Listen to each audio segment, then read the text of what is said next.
नमस्कार। आकाशवाणी से प्रस्तुत है समाचार संध्या।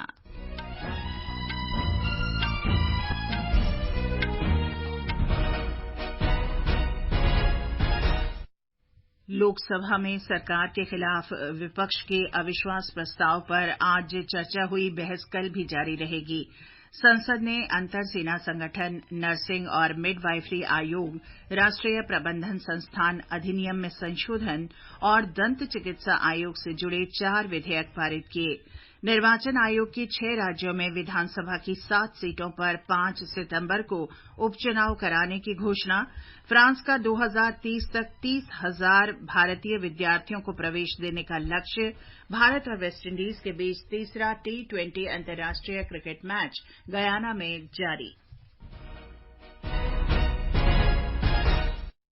समाचार संध्या के साथ मैं चंद्रिका जोशी। लोकसभा में सरकार के खिलाफ अविश्वास प्रस्ताव पर आज चर्चा हुई।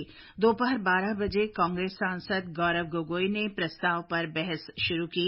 उन्होंने कहा कि INDIA गठबंधन ने मणिपुर के लिए अविश्वास प्रस्ताव लाया है क्योंकि राज्य न्याय की मांग कर रहा है।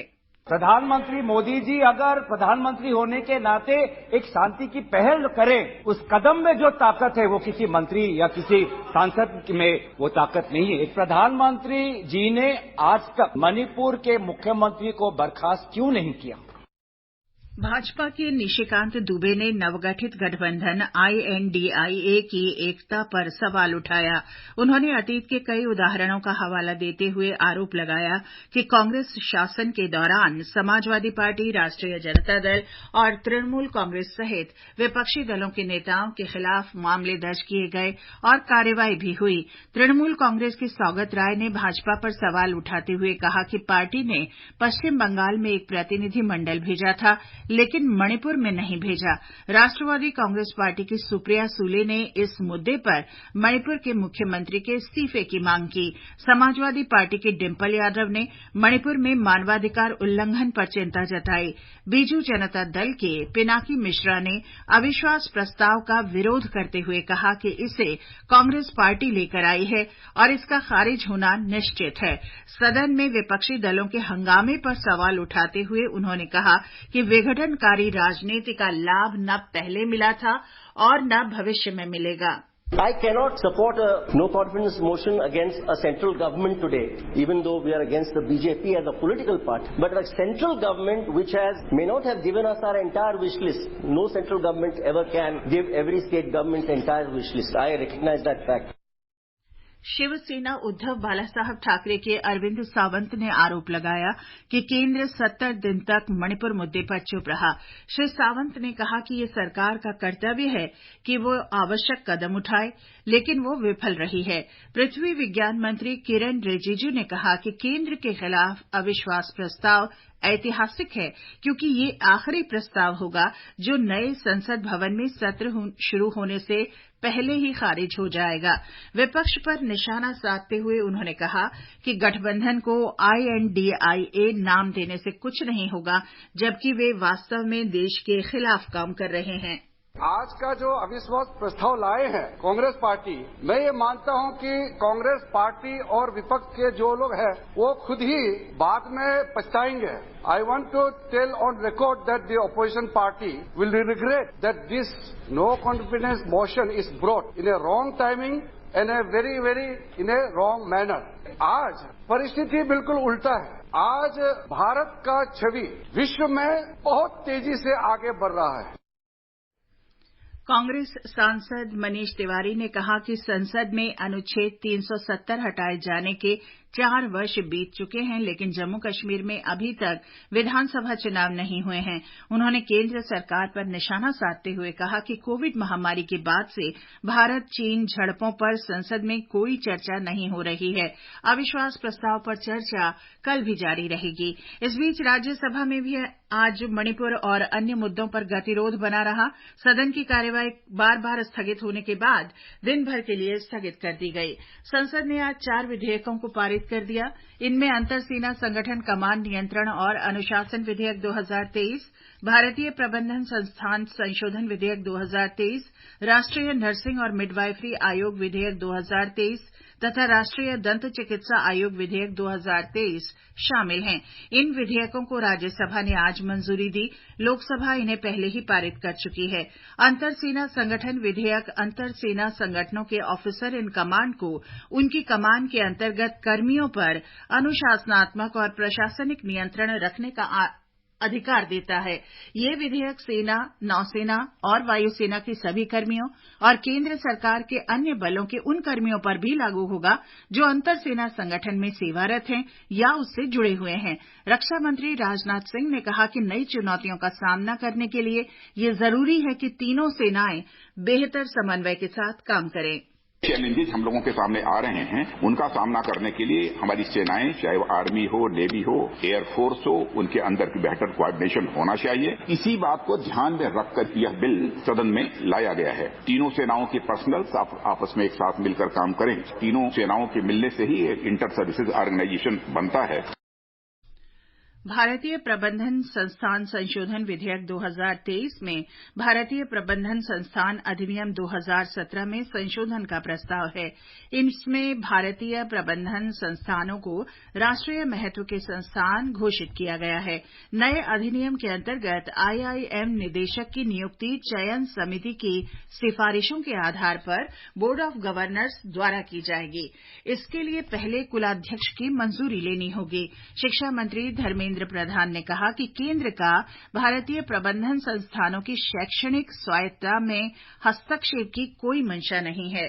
आईआईएम का भी प्रमुख विजिटर महामहिम राष्ट्रपति महोदया ही होंगे। दूसरा, डायरेक्टर की नियुक्ति की प्रक्रिया सारे सेंट्रली फंडेड इंस्टीट्यूशंस की है और सब ऑटोनॉमिक के साथ है, सब ऑटोनोमस है, सब एकेडमिक एक्सीलेंस उनकी रहे, इस पैरामीटर्स के साथ है। हमने इसको बाकी सेंट्रल यूनिवर्सिटी, आईआईटी, एनआईटी, आईजर की इक्विवेलेंट आईआईएम को भी हमने विजिटर्स नॉमिनी आज बोर्ड ऑफ द गवर्नर की चेयरमैन, डायरेक्टर नियुक्ति की प्रक्रिया और उनपे डिसिप्लिनरी एक्शन अगर आवश्यकता है तो लेने की समानता है, इसमें हमने प्रपोज किया है।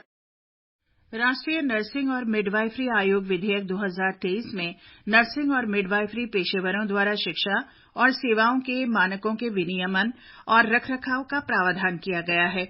विधेयक में राष्ट्रीय नर्सिंग और मिडवाइफरी आयोग के गठन का प्रावधान है। इसमें 29 सदस्य होंगे। विधेयक के अनुसार प्रत्येक राज्य को एक राज्य नर्सिंग और मिडवाइफरी आयोग का गठन करना होगा, जहां राज्य कानून के तहत ऐसा कोई आयोग मौजूद नहीं है।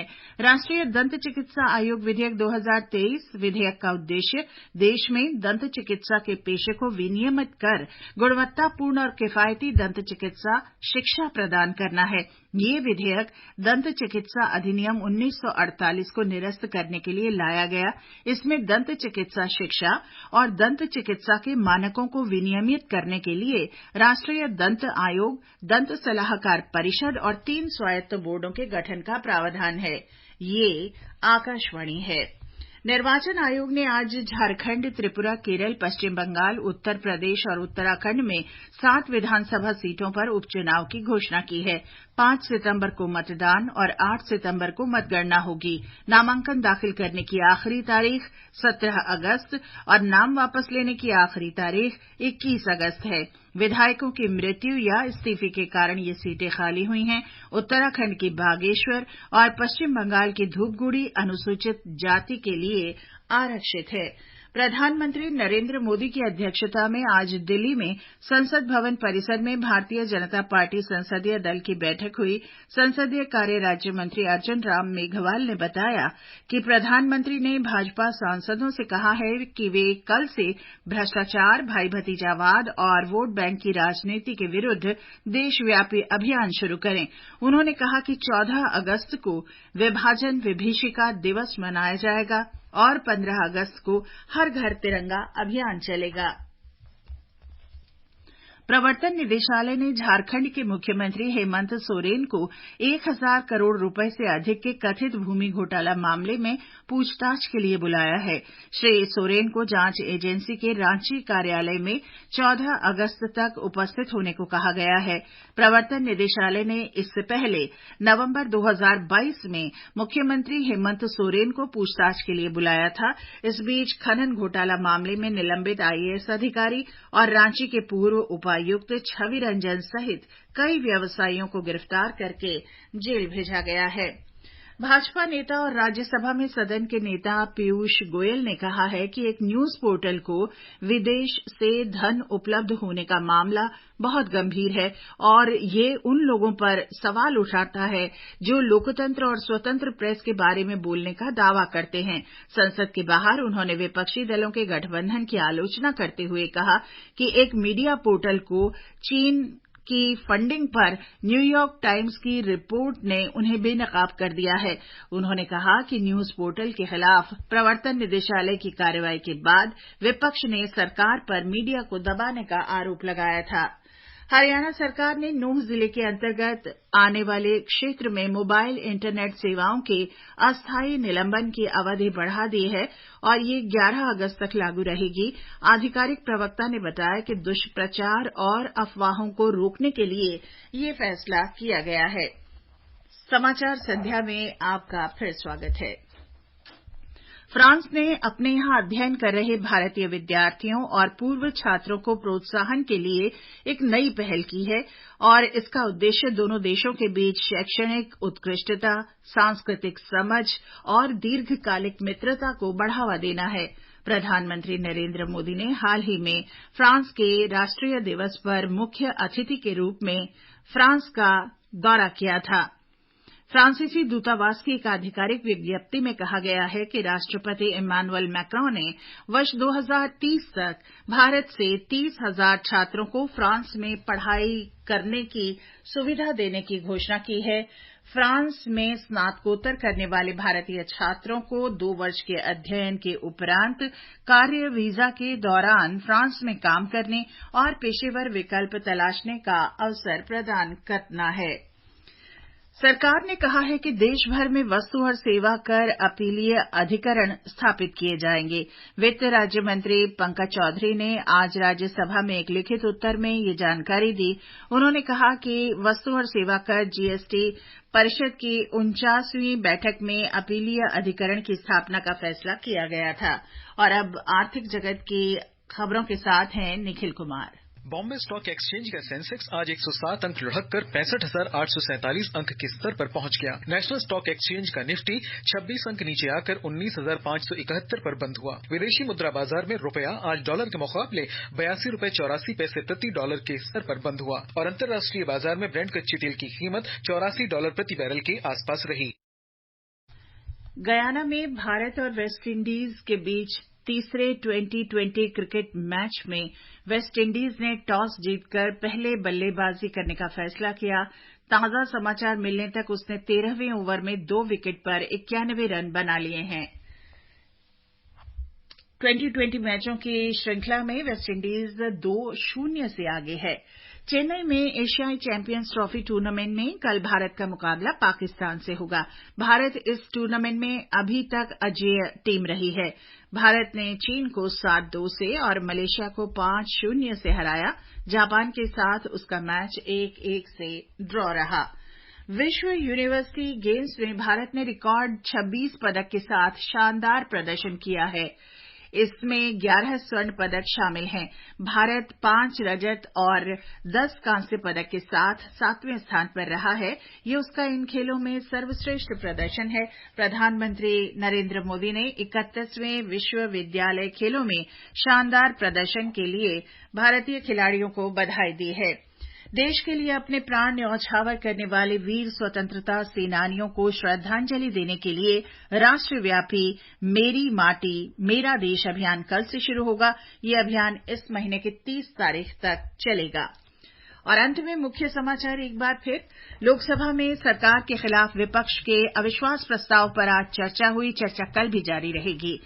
संसद ने अंतर सेना संगठन नर्सिंग और मिडवाइफरी आयोग, राष्ट्रीय प्रबंधन संस्थान अधिनियम में संशोधन और दंत चिकित्सा आयोग से जुड़े 4 विधेयक पारित किए।